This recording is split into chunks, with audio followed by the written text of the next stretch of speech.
নারী ও শিশু নির্যাতন দমন আইন ২০০০ সনের যে আইনটি রয়েছে, সেই আইনের যে ধারা বা সেকশন ২০ রয়েছে, আজকে এই ২০ সম্বন্ধে আলোচনা করব।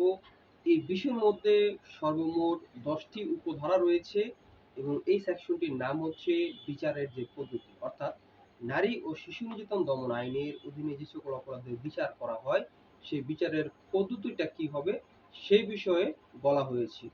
এই যে পদ্ধতিটা রয়েছে এর মধ্যে বিভিন্ন প্রকারের সময়, কত মেয়াদের মধ্যে বিচার কার্য সম্পূর্ণ করতে হবে, যদি কোনো সরকারি অফিসার বা সরকারি কর্মকর্তা দায়ী থাকে তাহলে কি হবে, বা ম্যাজিস্ট্রেটের বা বিচারকের যে ক্ষমতা, বা একটি মামলা একটি বিচারক শেষ করে না যেতে পারলে যদি সে বদলি হয়ে যায় তাহলে পরবর্তী বিচারক কিভাবে সে মামলা পরিচালনা করবেন, মামলার সাক্ষ্য গ্রহণ এবং শিশুদের সাথে কিরকম ভাবে ব্যবহার করা হবে, এই সকল সংক্রান্ত বিধান এই ধারা ২০ এর মধ্যে বলা হয়েছে।